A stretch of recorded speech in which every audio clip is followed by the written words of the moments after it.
I thought I knew the woman I was marrying. 4 years together, 3 weeks until the wedding, and I believed we had no secrets between us. Our lives were packed in boxes, ready for the move to our new house after the honeymoon. Her dress hung in our closet like a promise of forever. Then her phone buzzed while she was in the shower. What I discovered next would either destroy me or teach me what real closure actually looks like. I was folding towels in our bedroom when it happened. Chelsea was singing in the shower, some pop song, off-key like always when she was happy. The wedding was 21 days away. Everything was perfect. Her phone lit up on the nightstand. Once, twice, then again. I wasn't the type to check someone else's phone. Never had been. But something about the rapid-fire buzzing felt urgent. Emergency urgent. The screen showed her maid of honor's name, Tara. The preview made my blood turn cold. "Girl, you need to call me ASAP about what happened with..." The message cut off there. My hand stopped moving. The towel fell to the floor. That feeling you get when you're driving and suddenly realize you might have missed your exit. That's what hit me. Disorientation. The sense that something fundamental had shifted without warning. Another buzz. "Everyone's talking about you and Derek at the club. Please tell me it's not what it looks like." Derek, her college ex, the one who'd somehow ended up at her Vegas bachelorette party because he was dating her cousin Jessica now. Another message appeared. "Your cousin Jessica is asking questions. She saw you two leave together. Leave together." The words hit me like a physical blow. I sat down hard on the bed, phone still in my hands, trying to process what I was reading. 4 more messages came in rapid succession. "Chelsea, answer me. This is serious. People are posting about it. I'm trying to do damage control, but you need to call me now. If you've ever found out the truth by accident, subscribe. The truth has a way of showing up when you least expect it." The bathroom door opened. Steam rolled out, followed by Chelsea in her towel, hair wrapped up. She looked radiant, glowing, beautiful in that post-shower way that had made me fall in love with her 4 years ago. "Hey babe, what's..." She stopped when she saw me holding her phone. "What are you doing?" For a split second, I considered lying. Telling her Tara had called, making up some story about bridesmaid drama. The old me would have done that. The man who prioritized peace over truth. But something in her voice, a tiny flutter of panic, told me she already knew exactly why I was holding her phone. "Tara's been texting," I said carefully, watching her face. She moved too fast to grab the phone.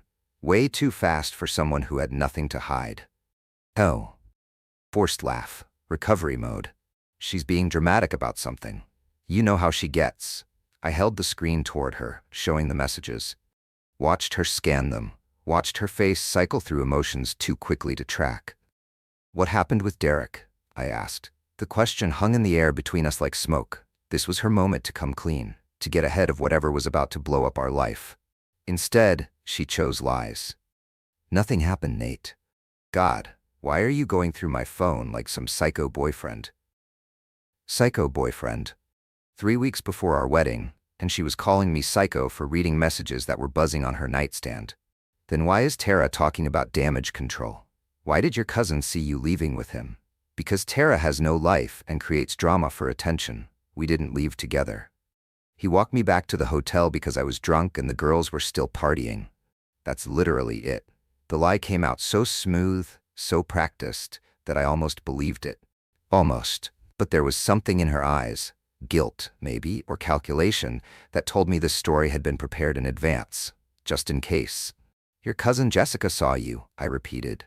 Jessica was wasted too. They all were.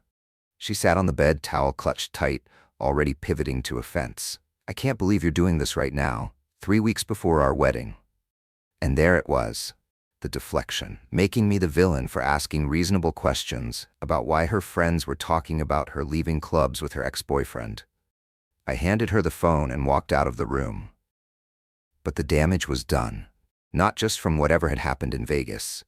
From watching the woman I loved look me in the eye and lie without flinching. That night, I lay awake, staring at the ceiling while Chelsea slept peacefully beside me. She'd spent the evening acting like nothing had happened, talking about centerpieces and seating charts like we hadn't just had the most important conversation of our relationship. But I couldn't stop thinking about how easily the lies had come. How quickly she'd made me feel like the problem. The next morning, I sat in my car outside my office building for 20 minutes, hands shaking, wondering if I was losing my mind. 4 years of my life, and I couldn't tell if I was being paranoid or finally seeing clearly. Over the next few days, I started remembering things I'd pushed aside before. Little moments that hadn't seemed important at the time, but now felt like pieces of a puzzle I'd been too trusting to solve. Like how Derek's name came up in her stories more than seemed normal for an ex. Not constantly, but enough that I'd notice and then tell myself I was being insecure. How she'd get this particular look when mutual friends mentioned him. Not quite nostalgia, but something close to it. I remembered our engagement party 6 months ago. Derek had shown up alone. His thing with Jessica was complicated back then, and spent most of the night talking to Chelsea about college memories. I'd watched from across the room, nursing a beer, telling myself that secure men don't worry about their fiancés talking to exes. But I remembered how animated she'd gotten with him. How she'd laughed at his jokes with this brightness that seemed different from how she laughed at mine. More genuine, somehow. Like she was remembering who she used to be before she became half of Nate and Chelsea. That night, I'd mentioned it carefully, trying not to sound jealous. You and Derek seem to have a good time catching up. Oh, you know how it is with old friends, she'd said, already turning away to take off her makeup. We have all that history. History. Not ancient history like she used to say when his name came up early in our relationship. Just history. The morning after I found those texts, I did something I'd never done before in 4 years together. I went through her social media while she was at work. Her Instagram story from Vegas showed the typical Bachelorette stuff. Drinks with colorful umbrellas, group photos in matching t-shirts that said Chelsea's last fling before the ring. The irony of that phrase hit me like a punch to the gut, but it was what wasn't in her stories that made my chest tight. In her friends' posts, if you looked carefully, you could see Derek in the background of several photos, not front and center, but there, at the same clubs, at the same bars, watching. One photo showed Chelsea dancing with her girlfriends, and if you knew to look for it, you could see him across the room.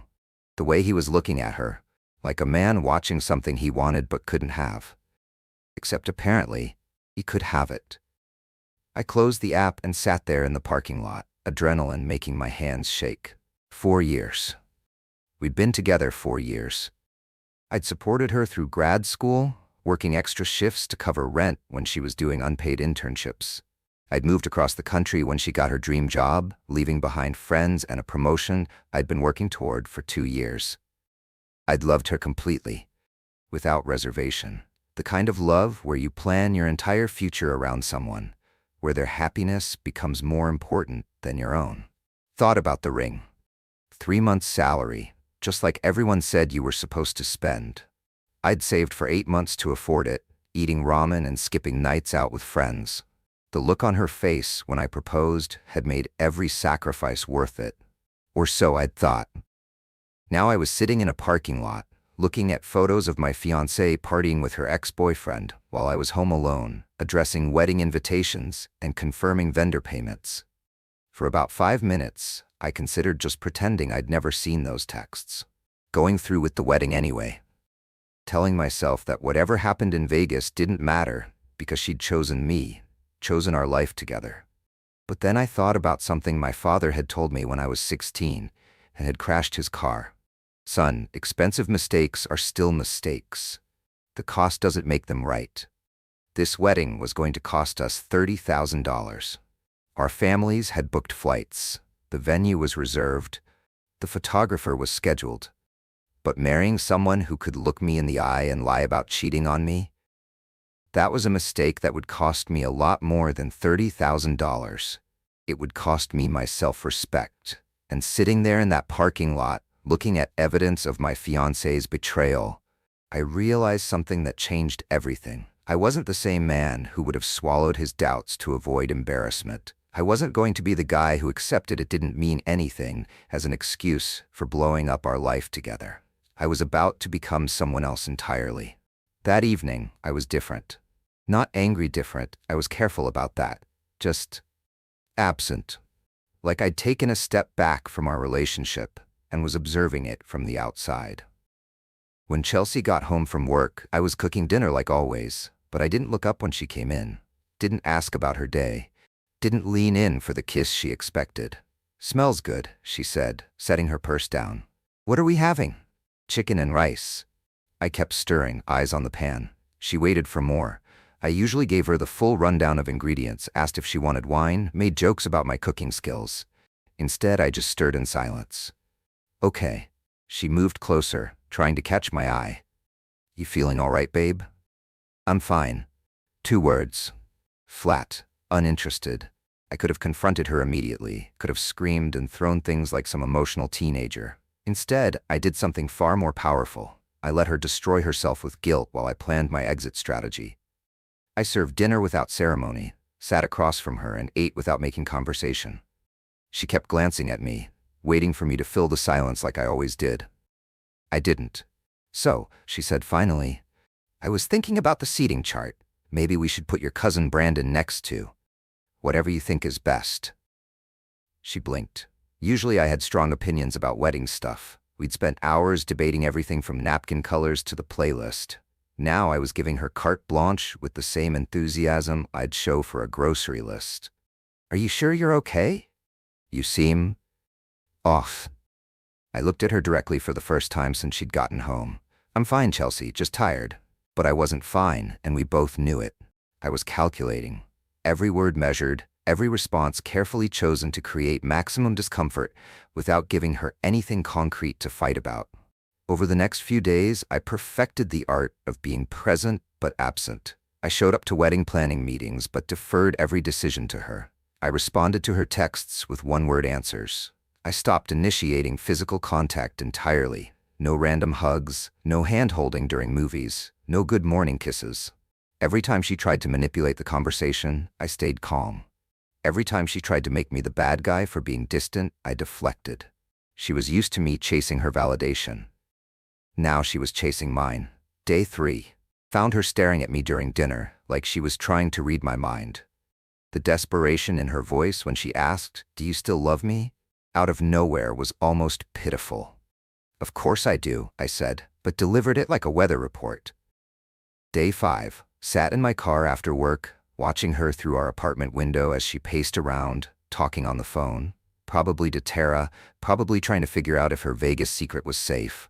Had a moment where I almost broke, almost went upstairs and demanded the truth. But something stopped me. Maybe it was pride, maybe it was strategy. Either way, I stayed silent. Some betrayals don't need arguments, just silence. If you've ever responded by walking away instead of fighting, hit that subscribe button. By day 7, she was hovering, following me from room to room, trying to manufacture conversations, laughing too loud at jokes that weren't funny.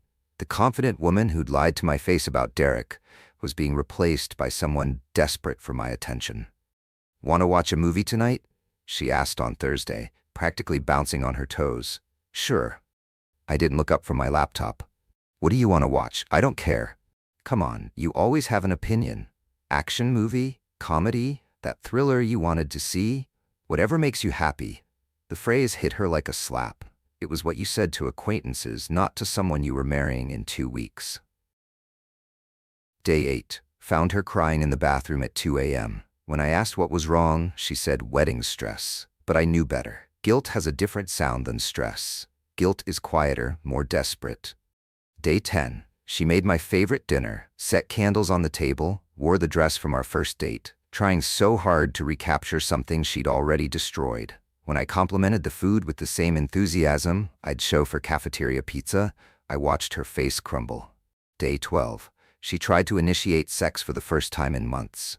I wasn't cruel about it, just uninterested. Watched her face change from seductive to confused to hurt. Good. Now she knew how it felt to be rejected by someone who was supposed to love you. By the end of the second week, Chelsea was completely unraveling. She'd started texting me constantly, photos of wedding flowers, random memes, anything to get more than a one-word response. She'd suggest elaborate date nights, offer to cook elaborate meals, bring up inside jokes that used to make me laugh. I responded to everything with polite disinterest. Thanks, looks good, if you want to. The wedding was 12 days away. Our families were arriving soon. The caterer needed final numbers. The florist wanted to confirm arrangements, and Chelsea was starting to panic. Sunday morning, I woke up early and went for a run. When I got back, she was in the kitchen making pancakes, my grandmother's recipe that she'd learned specifically to surprise me on special occasions. Thought you might want something special for breakfast, she said, smiling too bright. Remember when I first made these? You said they were almost as good as your grandma's. I poured myself coffee and sat down. Thanks. That was it. No compliment on the pancakes, no reference to the memory she'd brought up, no acknowledgement of the effort she'd put in. Part of me wanted to forgive her, the part that remembered 4 years of good times, shared dreams, the life we'd planned together. But a bigger part of me knew that forgiveness without consequences is just enabling. She sat across from me, watching me eat, waiting for something. Anything. They turned out pretty good, right? She prompted. They're fine. Her face crumpled slightly. Just fine? I looked at her directly. What do you want me to say, Chelsea? The question was loaded with everything we weren't talking about. What did she want me to say about the pancakes? About the wedding? About Derek? About the fact that she'd been trying desperately to get a rise out of me for 2 weeks? I want you to talk to me like you love me, she whispered. I finished chewing, swallowed, set down my fork. I do love you. The words were technically true, but delivered with the warmth of a business transaction, and Chelsea heard the difference. She heard what wasn't there anymore. The automatic affection, the eager attention, the man who used to light up when she walked in the room. That man was gone. And for the first time, I think she was starting to realize she might not be getting him back. By Monday of week 3, Chelsea was in full panic mode, though she still didn't know exactly what she was trying to fix. She started small. My favorite coffee waiting for me in the morning. A text about something funny that happened at work. The kind of story she used to tell me every day but had stopped bothering with lately. When I responded with just lol, she escalated. Tuesday brought flowers to my office. Sunflowers, which she knew I liked because my mom grew them in her garden. The card said, "Just because I love you," with a little heart drawn in her handwriting. I texted back, "Thanks." The woman who delivered them told me they were beautiful. I agreed. But I didn't call Chelsea to thank her properly, didn't ask what the occasion was, didn't do any of the things the old me would have done automatically. That evening, she was waiting when I got home from work, dressed in the blue dress I'd complimented her on early in our relationship. "I thought we could go to Romano's tonight," she said. "Like a date. It's been forever since we just focused on us." Romano's was where I'd taken her for our first anniversary, where we'd talked about moving in together, about the future, about how lucky we were to have found each other. "If you want to," I said. Her face fell slightly. "Do you want to?" "I'm fine either way." We went to Romano's. She ordered wine, talked animatedly about wedding details, tried to recreate the magic of that first anniversary dinner. I nodded at appropriate intervals, answered direct questions, but offered nothing of myself. Halfway through dinner, she reached across the table and took my hand. "Nate, please." "What's wrong?" "You're scaring me." I looked down at our joined hands, then back at her face. "Nothing's wrong." "Yes, there is. You're acting like you don't even want to marry me." The accusation hung between us. She'd finally said it out loud, the fear that had been growing in her chest for 2 weeks. "Why would you think that?" I asked. "Because you're acting like you don't care about anything anymore. The wedding, me, us. It's like you've checked out completely." I took a sip of water, considering my words carefully. "I care about the wedding. I care about you." "Then why do I feel like I'm talking to a stranger?" "Maybe you're overthinking things. Wedding stress can make people imagine problems that aren't there." The gaslighting was subtle but effective. Instead of validating her very accurate observation that something fundamental had changed, I was suggesting the problem was in her head. Wednesday, she started going through old photo albums, probably looking for proof that we were happy. We had been happy, but happiness built on lies isn't happiness, it's delusion. Thursday, She bought tickets to a concert I'd mentioned wanting to see months ago. When she showed me, bouncing with excitement, I just nodded and said cool. I watched the light die in her eyes, watched her realize that grand gestures weren't working anymore. Friday night, she broke. I was reading in bed when she came out of the bathroom, mascara smudged, hands shaking. "I can't do this anymore," she said. "I can't pretend everything's fine when you're acting like you hate me." I looked up from my book. "I don't hate you." "Then what is this? What are you doing to me?" "I'm not doing anything to you, Chelsea. I'm just existing." "No, you're not. You're punishing me for something, and I don't know what it is." She was right, of course. I was punishing her. But not for Vegas, not directly. I was punishing her for thinking I was stupid enough to believe her lies. For betting that I'd be too weak or too invested in our perfect relationship to call her out. "I think you're being dramatic," I said, returning to my book. She stared at me for a long moment, then did something that confirmed everything I'd suspected about her character. Instead of coming clean, instead of admitting what had happened in Vegas, she tried manipulation. "Maybe we should postpone the wedding," she said. It was a bluff, a desperate attempt to shock me back into caring, into fighting for us. She expected me to panic, to beg her not to call it off, to promise I'd change back into the man who used to chase her approval. Instead, I nodded thoughtfully. "If that's what you want." The color drained from her face. That's not what I said. You said maybe we should postpone it. I'm agreeing with you. If you're not ready, we should wait." I didn't say I wasn't ready. I said, maybe we should postpone because you're acting like you don't want to marry me. "I want whatever makes you happy, Chelsea." There was that phrase again, the one that sounded supportive but felt like indifference. She started crying then, really crying, not the pretty tears she'd been doing all week. Ugly, desperate sobs that came from somewhere deep in her chest. "I don't understand what's happening," she choked out. 3 weeks ago, you were excited about the wedding. You were happy. We were happy. And now you're acting like I'm some stranger you're stuck with." I closed my book and looked at her. Really looked at her. The woman I'd planned to spend my life with, falling apart because the man she'd taken for granted had stopped playing his role. "Maybe," I said quietly, "we should talk about what really happened in Vegas." Her crying stopped instantly. The silence stretched between us like a live wire. And for the first time in 3 weeks, I smiled. Chelsea went completely still, the kind of still that happens when prey realizes the predator has been watching all along. "What about Vegas?" she asked, but her voice was different now, smaller. I sat up in bed, set my book aside, and looked at her with the first genuine expression I'd shown in 3 weeks. Not anger, not hurt, just clarity. "I saw Tara's text the day you got back," I said. "About everyone talking about you and Derek, about you leaving the club together, about Jessica seeing you." She opened her mouth, probably to launch into the same lie she'd told me before, but I held up a hand. "I'm not asking you to explain. I'm telling you what I know." Her mouth closed. "I know Derek was there. I saw him in the background of photos your friends posted. I know you two left together. I know your cousin Jessica saw you. And I know you looked me in the eye 3 weeks ago and lied about it." When she said closure, something inside me snapped, not into anger, into perfect, crystal-clear understanding. This woman had just tried to sell me her betrayal as relationship maintenance. Chelsea sank onto the edge of the bed, her hands clasped in her lap like a child who'd been caught stealing. "Nate, I'm not done." My voice was calm, measured. "For 3 weeks, I've watched you try to figure out why I changed. You've been panicking, making elaborate gestures, crying, threatening to postpone our wedding.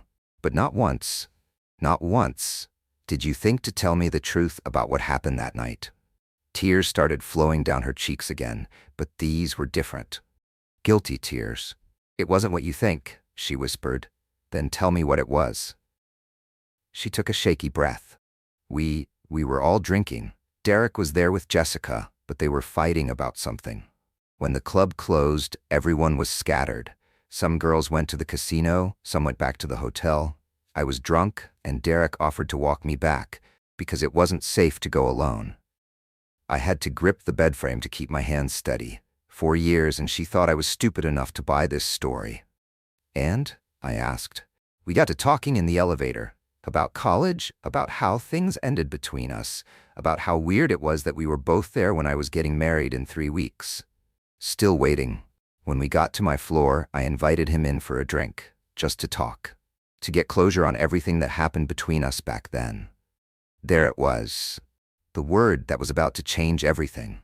And, I asked, and, we talked about how we never really got closure when we broke up, how we both always wondered what would have happened if we'd tried harder. Her voice was getting quieter with each word. And then we kissed, and then, more. The room went silent except for the sound of her crying. It was closure, Nate. It was saying goodbye to that part of my life before I committed to you forever. It didn't mean anything. I nodded slowly, like I was processing this information for the first time instead of having known it for 3 weeks. Closure, I repeated. Yes, it was about the past, not the future. It was about being able to marry you with a clean slate, without any what-ifs hanging over us. The rationalization was masterful. She'd managed to frame cheating on me as something she'd done for our relationship. So you slept with your ex-boyfriend 3 weeks before our wedding to get closure, I said. It sounds terrible when you put it like that, but no, it sounds exactly like what it was.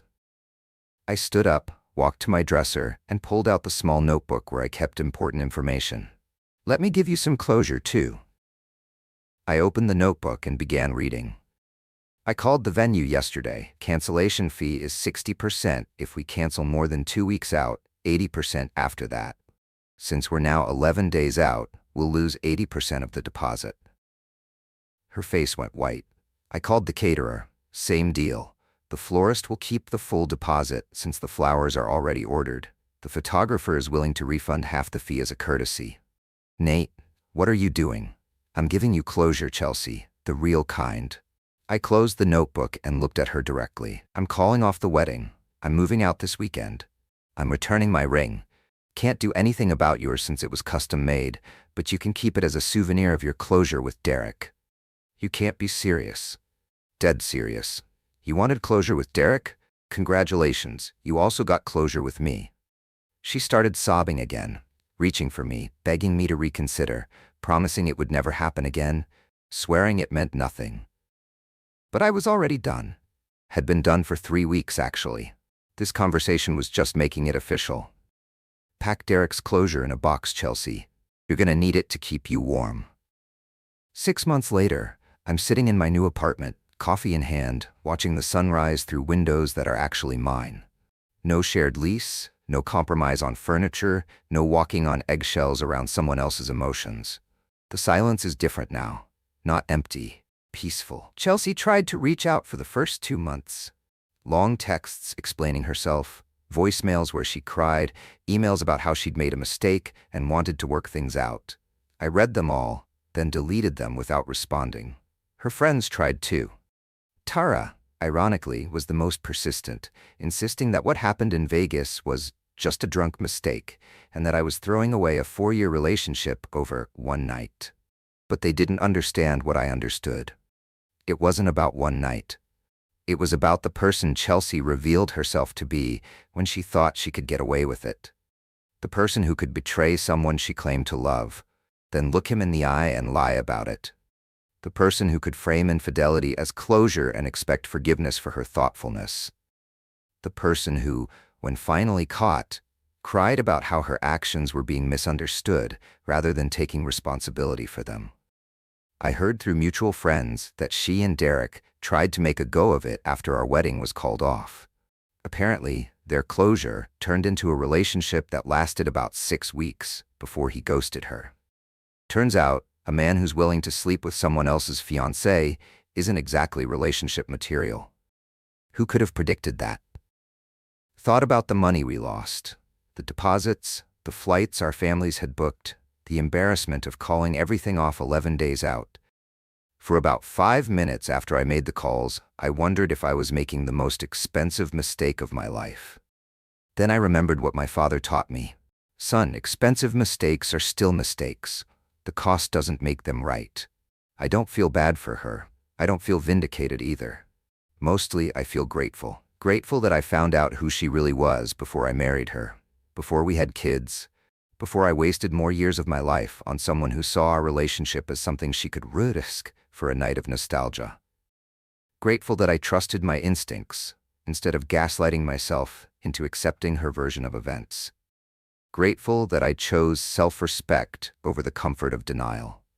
The man I was 6 months ago would have married her anyway. Would have convinced himself that everyone makes mistakes, that love means forgiveness, that calling off a wedding 11 days out was an overreaction. That man was scared of being alone, scared of starting over, scared of admitting he'd been wrong about someone he'd invested 4 years in loving. This man, the one sitting here watching the sunrise in his own space, planning his own future, isn't scared of those things anymore. Chelsea taught me something valuable in the end. That closure isn't something you get from sleeping with your ex. Real closure is what happens when you refuse to accept less than you deserve and walk away from people who don't value what you bring to their life. She wanted closure with Derek. I gave her closure with me. And honestly, I got the better end of that deal. When someone shows you who they are through their actions, not their explanations, believe them the first time. Subscribe if you know that self-respect isn't negotiable, and that sometimes the best thing that can happen to you is finding out the truth before it's too late. Some doors are worth closing forever.